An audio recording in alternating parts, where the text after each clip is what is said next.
¿A veces repites la misma receta y no te sale igual que la última vez? ¿Preparas un bizcocho y este sale o demasiado seco y duro o quizá demasiado blando y sin estructura? Seguramente debes estar cometiendo un error muy extendido en el mundo de la pastelería. Hoy hablaremos de un utensilio muy utilizado en el mundo de la pastelería, causante de muchos errores en tus elaboraciones. Demostraré con un experimento científico por qué ese utensilio es un error utilizarlo y te enseñaré el objeto adecuado para obtener unos resultados profesionales. ¿Quieres mejorar en la pastelería y dominarla como un auténtico profesional? Pues acompáñame al laboratorio pastelero.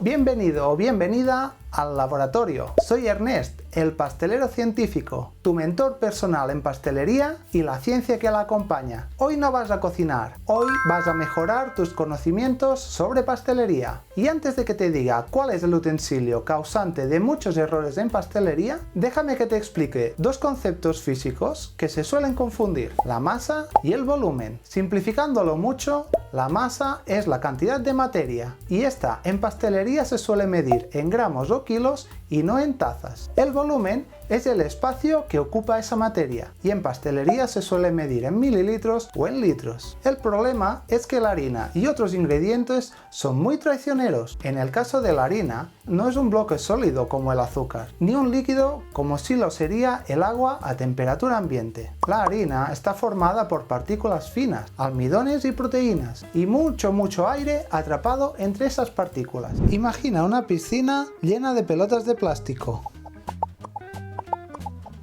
Si te metes suavemente, las pelotas se mueven. En cambio, si saltas encima, estas se compactan. Cuando saltas, la cantidad de pelotas, es decir, la masa, no cambió. Todas en conjunto pesan lo mismo, pero ahora el espacio que ocupan, es decir, el volumen, sí que se redujo drásticamente. Eso pasa cada vez que metemos el utensilio del cual vamos a hablar hoy dentro de un bote de harina. Si has estado atento a la pista que he dado cuando he hablado de las masas, ya sabrás de qué utensilio estoy hablando. Efectivamente, las muy famosas tazas medidoras.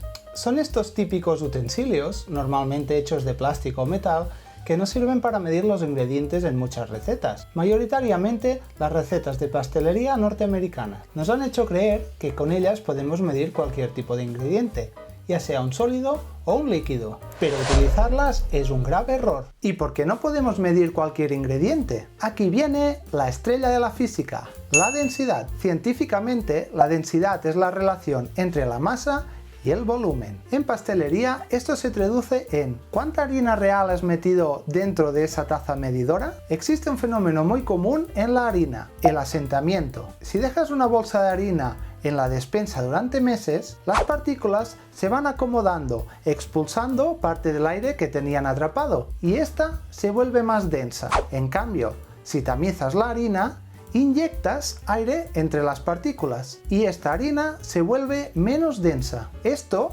crea un margen de error brutal. Imagínate que en una receta profesional necesitas unos 240 gramos de harina, pero en tu receta pone que le añadas una taza. Según cómo esté asentada esta harina o cómo llenes las tazas medidoras, si haces más presión o menos, podrías estar poniendo desde 100 y poco gramos hasta quizá cerca de 200. ¿Te das cuenta? El error es inmenso. Esto, en una receta de un bizcocho, se podría traducir en una miga seca y dura si le añadimos un exceso de harina, o un bizcocho sin estructura y hundido por falta de ella. Además, tenemos los diferentes tipos de harinas: la harina floja o 4 ceros, la harina común o 3 ceros, la harina de fuerza, que está entre 1 y 2 ceros, y la harina de gran fuerza, que es un solo cero. Si las medimos todas con una taza medidora, cada una pesará diferente, debido a que tienen densidades diferentes, siendo la floja la que menos densidad tiene y la de gran fuerza la que más. Pero dirás, es que con los líquidos la taza funciona perfectamente. Error. Nos han enseñado el mito de que un litro es un kilo, pero eso es cierto solo para el agua destilada a 4 grados centígrados. Hablemos de la densidad en líquidos. El aceite es menos denso que el agua, por eso flota. Si mides una taza de aceite pensando que estás pesando 240 gramos, que es el estándar del agua, te estás equivocando. Esta taza de aceite pesa solo 220 gramos. En cambio en la miel es al revés, es hiperdensa. Una taza de miel no pesa 240 gramos, pesa casi 340. Si una receta te pide 120 gramos de miel y tú echas media taza porque piensas que esa media taza debería ser de 120 gramos, en realidad estás añadiendo casi el doble de dulzor y sólidos en tu preparación. Estás alterando la actividad del agua y la cristalización de tus dulces. En pastelería aproximado no sirve. Vamos a realizar lo que más me gusta, un experimento para confirmar la teoría aprendida.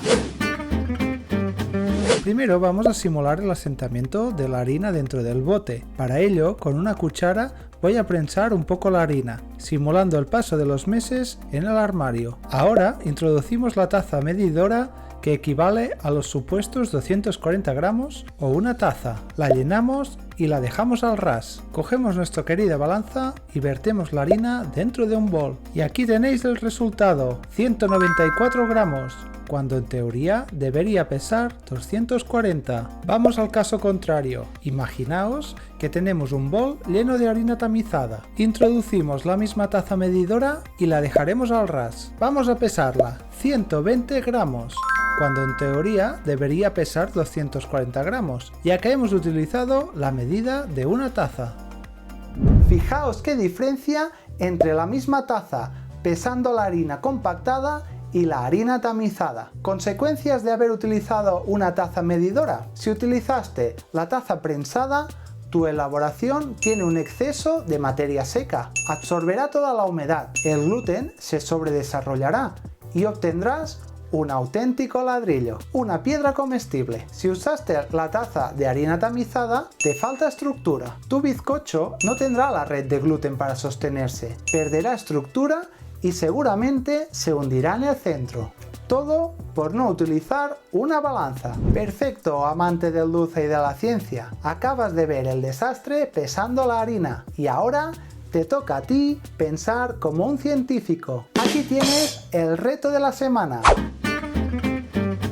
Tenemos la medida de una taza que ya sabes que deberían ser aproximadamente 240 gramos. Pero ¿cuánto pesa aproximadamente esta misma taza llena de azúcar glass? Tienes 4 opciones. Opción A, 240 gramos. Opción B, 200 gramos. Opción C, 120 gramos. Y opción D, 300 gramos. Vamos, deja tu respuesta en los comentarios. ¿Pesará lo mismo? ¿Será más ligero como la harina tamizada? ¿O será más pesado? No te vas a creer la respuesta. Es uno de esos ingredientes que rompe todas las reglas de la densidad que te acabo de explicar. Vamos, mientras te repito la pregunta, puedes ir escribiendo la respuesta en los comentarios. ¿Cuánto pesa aproximadamente una taza de azúcar glass? Respuesta A, 240 gramos, respuesta B, 200 gramos, respuesta C, 120 gramos y respuesta D, 300 gramos. La respuesta exacta y la explicación científica la tendrás en el próximo vídeo, así que suscríbete y activa la campanita para no perderte la solución al enigma. La pastelería debe ser muy precisa, ya que variaciones en la proporción de los ingredientes puede desencadenar en un desastre. ¿Qué razones te doy para no utilizar nunca más las tazas medidoras? Tienen una falta de precisión. Una misma taza puede tener diferentes pesos de un mismo ingrediente. La posible compactación de los ingredientes como el azúcar moreno o la harina, tienden a compactarse, lo que lleva a añadir más cantidad de la necesaria. La variación de peso por volumen, es decir, que una taza de un ingrediente no pesa lo mismo que una taza de otro. Y posibles errores de fabricación. En ocasiones, algún fabricante de estos objetos no cumple con los estándares de tamaño, por lo que las tazas medidoras pueden ser más pequeñas o más grandes de lo normal. En mi caso, esta es la cantidad de una taza, donde deberían caber 240 mililitros o 240 gramos de agua. Yo lo he comprobado y en mi caso solo caben 235 mililitros de agua. Por lo tanto, mi taza medidora es más pequeña que el estándar. Si vosotros en casa lo queréis comprobar, haced el mismo procedimiento. Coged una taza medidora, la ponéis encima de la balanza y medís cuánta cantidad de agua cabe dentro sin que ésta llegue a salirse. Esa será la cantidad de mililitros totales de vuestra taza. La conclusión de hoy es ineludible. La balanza es tu mejor amiga y el objeto que debes sustituir sí o sí a las tazas medidoras. Las tazas medidoras son un error fatal para todas tus elaboraciones, así que ya las puedes estar tirando directas al reciclado. Es verdad que con una sola taza la diferencia no es mucha, pero imagina una masa de pan de 1 kilo o el bizcocho de una boda. El error que podemos arrastrar puede ser de más de 100 gramos de harina, y eso es un problema, ya que arruinará tu preparación. Déjame darte información extra. Si te encuentras con una receta donde todos los ingredientes están medidos en tazas, busca por internet una tabla de conversión a unidades de peso, ya sea en gramos u onzas, y utiliza la balanza para medirlos. Así reducirás muchísimo las probabilidades de que algo salga mal. Si este vídeo te ha salvado de un desastre en la cocina, dale al like. Suscríbete si quieres dejar de ser un aficionado o aficionada y convertirte en un experto pastelero. Y estate atento al siguiente vídeo, donde obtendrás la respuesta y la explicación a la pregunta de hoy. ¿Cuánto pesa aproximadamente una taza de azúcar glass? Hasta la próxima, amantes del dulce y de la ciencia.